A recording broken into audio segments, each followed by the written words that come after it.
Hi everyone, welcome back to English council. English ഗ്രാമറിന്റെ മറ്റൊരു അധ്യായത്തിലേക്ക് ഏവർക്കും സ്വാഗതം. ഇന്നത്തെ നമ്മുടെ ഈ ഒരു ക്ലാസ്സിൽ നമ്മൾ പഠിക്കാൻ പോകുന്നത് ഫ്രേസിനെ പറ്റിയാണ്. എന്താണ് ഫ്രേസ്, അതുപോലെ തന്നെ എന്താണ് ടൈപ്സ് ഓഫ് ഫ്രേസ്, എത്ര ടൈപ്സ് ഓഫ് ഫ്രേസ് ഉണ്ട് എന്നതൊക്കെയാണ് ഇന്നത്തെ ക്ലാസ്സിൽ നമ്മൾ ഡീറ്റെയിൽഡ് ആയിട്ട് പഠിക്കാൻ പോകുന്നത്. സോ ഈ ചാനൽ ആദ്യമായിട്ട് വിസിറ്റ് ചെയ്യുന്നവർ ഈ ചാനൽ സബ്സ്ക്രൈബ് ചെയ്യുക and you can join the WhatsApp group in the description to get the videos in an order. So നമുക്ക് സ്റ്റാർട്ട് ചെയ്യാം. ഫ്രേസ്. ആദ്യമായിട്ട് എന്താണ് ഒരു ഫ്രേസ് എന്ന് പറയുന്നത്? നമുക്ക് ഈ ഒരു കാറ്റഗറിയിൽ നമുക്ക് 3 ടേംസ് ആണ് ഇതുപോലെയുള്ളത്. ഫ്രേസും ഉണ്ട്, ക്ലോസും ഉണ്ട്, സെന്റൻസും ഉണ്ട്. അപ്പോൾ ഇതിനകത്ത് ഒരു ഫ്രേസിനെ പറ്റിയാണ് ഇന്നത്തെ വീഡിയോയിൽ നമ്മൾ ഡീറ്റെയിൽഡ് ആയിട്ട് പഠിക്കാൻ പോകുന്നത്. ഫ്രേസ് എന്ന് പറയുന്നത് ഒരു ഗ്രൂപ്പ് ഓഫ് വേർഡ്സ് ആണ്. A group of words that make sense but not complete sense. കാരണം ഒരു ഗ്രൂപ്പ് ഓഫ് വേർഡ്സ്, ഒരു കുറേ വാക്കുകളുടെ കൂട്ടായ്മ, അത് നമുക്കൊരു അർത്ഥം തരുന്നുണ്ട്, പക്ഷെ പൂർണ്ണമായിട്ടൊരർത്ഥം തരുന്നുമില്ല. അങ്ങനത്തെ കുറച്ച് വാക്കുകളുടെ കൂട്ടായ്മ അല്ലെങ്കിൽ ഗ്രൂപ്പ് ഓഫ് വേർഡ്സിനെയാണ് നമ്മൾ വിളിക്കുന്നത് ഫ്രേസ് എന്ന്. ഓക്കെ, ക്ലിയർ അല്ലേ? അപ്പോൾ കുറെ വാക്കുകൾ ഒന്നിച്ചു കൂടുന്നു, അത് നമുക്കൊരർത്ഥം തരുന്നു, എന്നാൽ പൂർണ്ണമായിട്ടൊരർത്ഥം തരുന്നുണ്ടോ? അതില്ലതാണ്. സോ അങ്ങനത്തെ ഒരു വാക്കുകളുടെ കൂട്ടായ്മയാണ് ഒരു അർത്ഥം തരുന്ന എന്നാൽ പൂർണ്ണമായിട്ടുള്ള അർത്ഥം തരാത്ത കുറച്ച് വാക്കുകളുടെ കൂട്ടായ്മയാണ് ഈ ഫ്രേസ് എന്ന് പറയുന്നത്. സോ നമുക്ക് ആദ്യമായിട്ട് ഒരു സെന്റൻസ് നോക്കാം. ആ ഒരു സെന്റൻസ് എന്ന് പറഞ്ഞാൽ എന്താണ്? കുറെ വാക്കുകളുടെ കൂട്ടായ്മയാണ്, ഗ്രൂപ്പ് ഓഫ് വേർഡ്സ് തന്നെയാണ്, പക്ഷേ നമുക്കിതൊരു പൂർണ്ണമായിട്ടുള്ള അർത്ഥം തരും. ഒരു ഫ്രേസും ഒരു സെന്റൻസും തമ്മിലുള്ള വ്യത്യാസം എന്താണെന്ന് ചോദിച്ചാൽ, സെന്റൻസ് പൂർണ്ണമായിട്ടുള്ള അർത്ഥം തരും, ഫ്രേസിന് പൂർണ്ണമായിട്ടുള്ള അർത്ഥം തരാൻ കഴിയില്ല. ഒരു ഫ്രേസും സെന്റൻസും തമ്മിലുള്ള ഒരു സാമ്യം എന്താണ്? സിമിലാരിറ്റി എന്താണ്? രണ്ടും കോമ്പിനേഷൻ ഓഫ് വേർഡ്സ് തന്നെയാണ്. രണ്ടും വാക്കുകൾ കൂടി ചേർന്നിട്ടാണ് ഒരു ഫ്രേസ് ആണെങ്കിലും നിർമ്മിക്കപ്പെടുന്നത്, അല്ലെങ്കിൽ ഒരു സെന്റൻസ് ആണെങ്കിലും നിർമ്മിക്കപ്പെടുന്നത്. പക്ഷേ ഒരു ഫ്രേസിന് ഒരർത്ഥം തരാൻ പറ്റും, പക്ഷെ പൂർണ്ണമായിട്ടുള്ള അർത്ഥം തരാൻ പറ്റില്ല.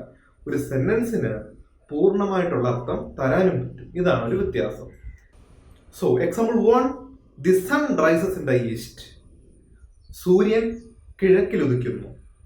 അപ്പോൾ നമ്മുടെ സൂര്യൻ കിഴക്കിലാണ് ഉദിക്കുന്നത് എന്നുള്ളത് പൂർണ്ണമായിട്ടൊരു അർത്ഥം തരുന്നുണ്ട്. പൂർണ്ണ അർത്ഥം തരുന്നുണ്ടോ ഇല്ലയോ നമ്മൾ എങ്ങനെ മനസ്സിലാക്കുന്നത്? എന്താണ് ഉദിക്കുന്നത്? സൂര്യൻ. സൂര്യൻ എവിടെയാണ് ഉദിക്കുന്നത്? കിഴക്കിൽ. അപ്പൊ നമുക്ക് എല്ലാ അർത്ഥങ്ങളും, ഏത് ചോദ്യത്തിനും ഉത്തരവുണ്ട് ഈ ഒരു സെന്റൻസിൽ. ആരാണെന്ന് ചോദിച്ചാലും അർത്ഥമുണ്ട്, ആ ആള് എന്താണെന്ന് ചോദിച്ചാലും അർത്ഥമുണ്ട്. ആരാണ്? സൂര്യൻ. സൂര്യൻ എന്താണ്? കിഴക്കിൽ ഉദയിക്കുന്നു.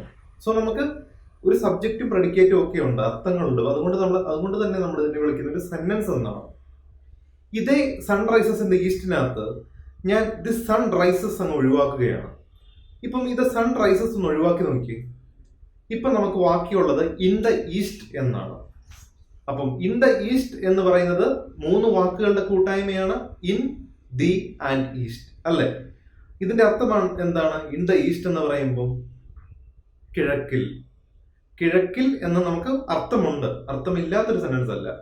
കിഴക്കിൽ, കിഴക്കിൽ എന്തോ സംഭവിക്കുക എന്ന് നമുക്ക് മനസ്സിലാവുന്നുണ്ട്, പക്ഷെ കിഴക്കിൽ എന്താണ്, എന്താ സംഭവിക്കുന്നത് നമുക്കറിഞ്ഞുകൂടാ. സോ ഇൻ ദ ഈസ്റ്റ് എന്ന് പറഞ്ഞത് വാക്കുകളുടെ കൂട്ടായ്മയാണ്, കോമ്പിനേഷൻ ഓഫ് വേർഡ്സ് ആണ്. പിന്നെ അത് കിഴക്കിലാണ്, ഈസ്റ്റിലാണെന്നൊരു അർത്ഥവും തരുന്നുണ്ട്, ഗീവ്സ് എ മീനിങ്. പക്ഷെ കംപ്ലീറ്റ് ആയിട്ടൊരു അർത്ഥം തരുന്നുണ്ടോ? ഇല്ല. കാരണം കിഴക്കിൽ എന്താ സംഭവിക്കുന്നതെന്ന് ചോദിച്ചാൽ നമുക്ക് അറിയത്തില്ല. ഇൻ ദ ഈസ്റ്റ് എന്ന് മാത്രം എഴുതുമ്പോൾ കിഴക്കിൽ എന്തോ സംഭവിക്കുന്നുണ്ട്, അത് എന്താണെന്ന് ചോദിച്ചാൽ നമുക്ക് അറിഞ്ഞുകൂടാ. അതുകൊണ്ട് തന്നെ കംപ്ലീറ്റ് മീനിങ് തരാത്ത ഈ വാക്കുകളുടെ കൂട്ടായ്മയായ ഈ ഒരു കോമ്പിനേഷൻ ഓഫ് വേർഡ്സിനെയാണ് നമ്മൾ ഫ്രേസ് എന്ന് വിളിക്കുന്നത്. ഇപ്പോൾ എല്ലാവർക്കും ക്ലിയർ ആയോ? ഇൻ ദ ഈസ്റ്റ് ഒരു ഫ്രേസ് ആണെങ്കിൽ the sun rises in the east എന്ന് പറഞ്ഞൊരു സെന്റൻസ് ആണ്. So the sun rises in the east വാക്കുകൾ കൂടി ചേർന്നു, പൂർണ്ണമായിട്ടുള്ള അർത്ഥം തരുന്നു. എന്താണ് ഉദിക്കുന്നത്, എന്തിനാണ്, എല്ലാ കാര്യങ്ങളും പറയുന്നു. പക്ഷേ രണ്ടാമത്തെ ഈ ഫ്രേസിന്റെ കാര്യത്തിലാണെങ്കിലോ വാക്കുകളുടെ കൂട്ടായ്മ തന്നെയാണ്, പക്ഷേ ഒരർത്ഥം തരുന്നു, പൂർണ്ണമായിട്ടുള്ള അർത്ഥം തരുന്നില്ല. അതുകൊണ്ട് തന്നെ ഇതിനെയാണ് നമ്മൾ വിളിക്കുന്ന ഒരു ഫ്രേസ് എന്ന്. ഇനിയും ഒരു 3 എക്സാമ്പിൾസ് കൊണ്ട് ഞാൻ പറയാം ഒരു ഫ്രേസിന്റെ തന്നെ. My friend SAT on a wall. My friend SAT on a വാൾ. എന്റെ കൂട്ടുകാരൻ ഒരു ഭിത്തിയിലിരുന്നു. ഇത് നമുക്കൊരു സെന്റൻസ് ആണ്. എന്തുകൊണ്ട്? ആരാ ഇരുന്നെന്ന് ചോദിച്ചാൽ കൂട്ടുകാരനെന്നറിയാം. കൂട്ടുകാരൻ എന്താ ചെയ്തെന്ന് പറഞ്ഞാൽ ആ ഭിത്തിയിലിരുന്നു, അല്ലെങ്കിൽ സാറ്റ് ഓൺ എ വാൾ എന്നുള്ള വാക്ക് നമുക്കുണ്ട്. ആ വാക്കുകളുടെ കൂട്ടായ്മ നമുക്കുണ്ട് അർത്ഥം തരുന്നത്. സോ എന്താണ് എന്തിനാണെന്നുള്ള രണ്ട് കാര്യങ്ങൾ നമുക്ക് ഇവിടെ അറിയാം. അത് ഒരു പൂർണ്ണ അർത്ഥം തരുന്ന ഒരു സെന്റൻസ് ആണ്. ഇതിനകത്ത് ഞാൻ മൈ ഫ്രണ്ട് എന്നുള്ള വാക്ക് ഞാൻ അങ്ങ് ഒഴിവാക്കിയാണെങ്കിലോ സാറ്റ് ഓൺ എ വാൾ എന്നാകും ഈ ഒരു വാക്കുകളുടെ കൂട്ടായ്മ അല്ലെങ്കിൽ combination of words. So sat on a വാൾ ഇതിന്റെ അർത്ഥം എന്താണ്?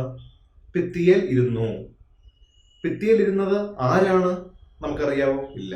ഭിത്തിയിൽ ഇരുന്നു എന്നറിയാം. ഭിത്തിയിൽ ഇരുന്നു എന്ന് പറയുമ്പോൾ നമുക്ക് അർത്ഥം തരുന്നുണ്ട്. ഭിത്തിയിൽ എന്തോ ഈ ഭിത്തിയിൽ ഇരുന്നു എന്ന് നമുക്ക് മനസ്സിലാകുന്നുണ്ട്. ഒരു മനസ്സിലാകാത്തൊരു സംഭവമല്ല, അർത്ഥമുള്ളൊരു വാക്കുകളുടെ കൂട്ടായ്മ തന്നെയാണ്. എന്നാൽ പൂർണ്ണമായിട്ടൊരു അർത്ഥം തരുന്നില്ല. കാരണം ആരായിരുന്നതെന്ന് നമുക്ക് മനസ്സിലാക്കാൻ സാധിക്കുന്നില്ല ഈ ഒരു ഫ്രേസിൽ നിന്ന്. So sat on a wall ആണ് phrase. So example 3, there comes a giant to my door.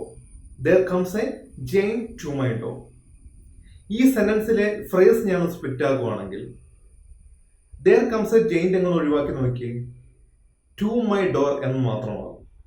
അപ്പം എൻ്റെ വാതിലിലേക്ക് എന്താണെന്ന് ചോദിച്ചാൽ നമുക്ക് അറിഞ്ഞുകൂടാ. ബട്ട് ഒരു ടു മൈ ഡോർ എന്ന് പറയുന്ന ഒരു വാക്കുകളുടെ കൂട്ടായ്മയാണ്, കോമ്പിനേഷൻ ഓഫ് വേർഡ്സ് ആണ്. It gives A meaning. എൻ്റെ വാതിലിലേക്ക് അതൊരു അർത്ഥം തരുന്നുണ്ട്, എന്നാൽ കംപ്ലീറ്റ് ആയിട്ട് ഒരു പൂർണ്ണമായിട്ടുള്ള അർത്ഥം തരുന്നില്ല.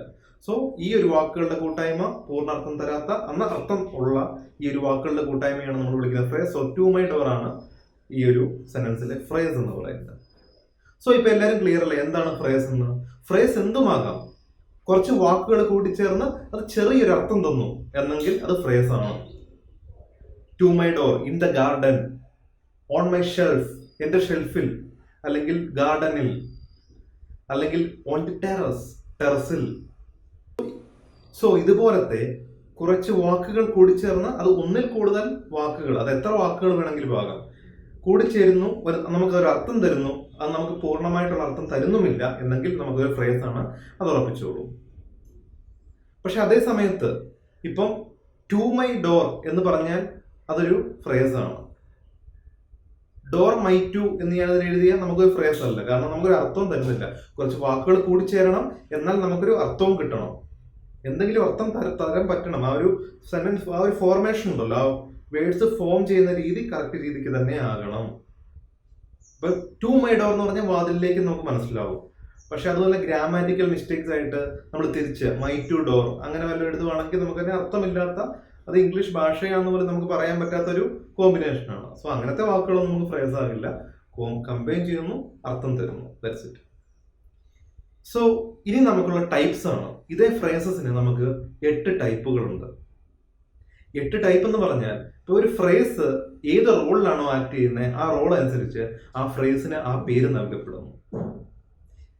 8 ടൈപ്പ് എന്ന് പറയുമ്പോൾ ഒരു ഫ്രേസ് നമുക്ക് നാമമായിട്ട് ആക്ട് ചെയ്യുവാണെങ്കിൽ, കാരണം ഒരു നാമം, ഒരു നൗൺ വരേണ്ട സ്ഥാനത്താണ് ഈ ഒരു ഫ്രേസ്. നമ്മളൊരു ഫ്രേസിനെ നാമമായിട്ട് ഉപയോഗിക്കുവാണെങ്കിൽ നമ്മൾ അതിനെ വിളിക്കും നൗൺ ഫ്രേസ് എന്ന്.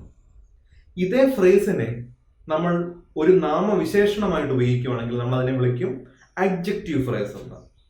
ഇതേ ഫ്രേസ് ഒരു വെർബായിട്ട് ഉപയോഗിക്കുമ്പോൾ വെർബ് ഫ്രേസ് ആകുന്നു, ആഡ്വർബായിട്ട് ഉപയോഗിക്കുമ്പോൾ ആഡ്വർബ് ഫ്രേസ് ആകുന്നു. ഇനി നമുക്ക് അവസാനമുള്ള 5 ഫ്രേസ് എന്ന് പറയുമ്പോഴത്തേക്കും നമുക്കത് ഡിവൈഡ് ചെയ്യപ്പെടുന്നത് അത് ആക്ട് ചെയ്യുന്ന ഒരു സ്ഥലം വെച്ചിട്ടല്ല, അത് അതിന്റെ ഫോർമേഷൻ വെച്ചിട്ടാണ്. ഇപ്പൊ ഒരു പ്രിപ്പോസിഷൻ ഉപയോഗിച്ച് നമുക്കൊരു ഫ്രേസ് നമ്മൾ നിർമ്മിക്കുകയാണെങ്കിൽ അതിനെയാണ് നമ്മൾ പ്രിപ്പോസിഷണൽ ഫ്രേസ് എന്ന് വിളിക്കുന്നത്. അതേ പ്രിപ്പോസിഷണൽ ഫ്രേസ് ഒരു നൗൺ ആയിട്ട് ആക്ട് ചെയ്യുമ്പോൾ അത് നൗൺ ഫ്രേസ് ആയി മാറും. ഇതേ പ്രിപ്പോസിഷണൽ ഫ്രേസ് ഒരു അഡ്ജക്റ്റീവ് ആയിട്ട് ആക്ട് ചെയ്യുമ്പോൾ ഒരു അഡ്ജക്റ്റീവ് ഫ്രേസ് ആയിട്ട് മാറും. ഇനി ആഡ്വർബ് ആയിട്ട് ആക്ട് ചെയ്താൽ ആഡ്വർബ് ഫ്രേസ് ആയിട്ട് മാറും.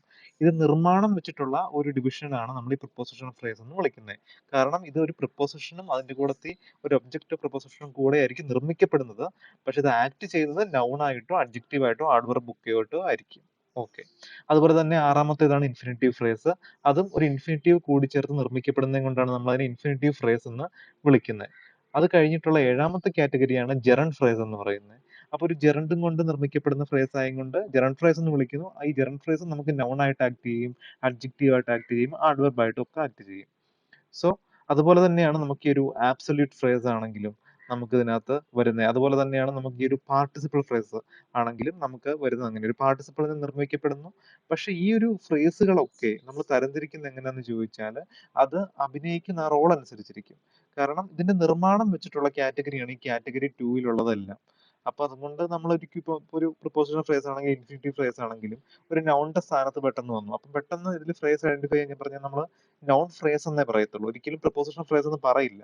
അത് പക്ഷെ അതിന് ആ നൗൺ ഫ്രേസിനെ ഒന്നും കൂടെ നമ്മൾ ഡീറ്റെയിൽഡ് ആയിട്ട് നോക്കുവാണെങ്കിൽ ഇത് നിർമ്മിച്ചേക്കുന്ന ഒരു പ്രപ്പോസിഷനും കൂട്ടിയാണല്ലോ, അപ്പോൾ നമ്മൾ അതിനൊരു പ്രപ്പോസൽ ഫ്രേസ് എന്നും വിളിക്കാം. ഒന്നുകൂടെ നമ്മൾ അകത്തേക്ക് ചെന്ന് അത് അതിന്റെ ഫോർമേഷൻ അല്ലെങ്കിൽ നിർമ്മാണം നോക്കുമ്പോൾ. സോ അങ്ങനത്തെ ആ ഒരു ഡിവിഷൻസ് ആണ് ഈ നമ്മുടെ കാറ്റഗറി 2 വരുന്നതല്ല. സോ അതിൽ പാർട്ടിസിപ്പിൾ ഫ്രേസ് മാത്രമാണ് കുറച്ച് വ്യത്യാസമുള്ളത്. സോ നമുക്ക് ഇതിന്റെ ഓരോത്തിന്റെ ഡീറ്റെയിൽഡ് വീഡിയോയിലേക്ക് ചെല്ലുമ്പോൾ നിങ്ങൾക്ക് ക്ലിയർ ആയിട്ട് മനസ്സിലാവും എന്താണ് ഈ ഫ്രേസസ് ആൻഡ് ടൈപ്സ് എന്നൊക്കെയുള്ള. സോ ഈ കാറ്റഗറി 1 ആദ്യത്തെ 4 ഏറ്റവും ഇമ്പോർട്ടന്റ് ആയ മെയിൻ ഫ്രേസസ് എന്ന് പറയുന്നത്. സോ നമുക്ക് ഈ ഒരു ചാനലിൽ നമുക്ക് ഇംഗ്ലീഷ് ഗ്രാമറിന്റെ A to Z എന്ന് പറയുന്ന പോലെ ഈച്ച് ആൻഡ് എവറി ടോപ്പിക്ക് നിങ്ങൾക്ക് ഡീറ്റെയിൽഡ് ആയിട്ട് ലഭ്യമാണ്. അതിപ്പം ടെൻസ് ആണെങ്കിലും ഫ്രേസ് ആണെങ്കിലും ക്ലോസ് ആണെങ്കിലും ഒരു ഡയറക്റ്റ് സ്പീച്ച് ആണെങ്കിലും ആക്റ്റീവ് വോയിസ് ആണെങ്കിലും പാസീവ് വോയിസ് ആണെങ്കിലും അങ്ങനെ ഏത് ടോപ്പിക് ആണെങ്കിലും അതിന്റെ വീഡിയോ സെഷൻസ് നിങ്ങൾക്ക് ലൈവായിട്ട് അവൈലബിൾ ആണ്. സോ കൂടുതൽ എന്തെങ്കിലും സംശയങ്ങളും ഡൗട്ട്സ് ഒക്കെ ചോദിക്കണമെങ്കിൽ നിങ്ങൾക്ക് താഴെ കൊടുത്തിരിക്കുന്ന കോൺടാക്ട് നമ്പർ നിങ്ങൾക്ക് കോൺടാക്ട് ചെയ്യാവുന്നതാണ്. ഈ വീഡിയോസ് ഓർഡർ ആയിട്ട് ലഭിക്കാൻ നിങ്ങൾക്ക് വാട്സ്ആപ്പ് ഗ്രൂപ്പിൽ ജോയിൻ ചെയ്യാവുന്നതാണ്. So this is all about phrase and its types. Meet you in the next video with the noun phrase.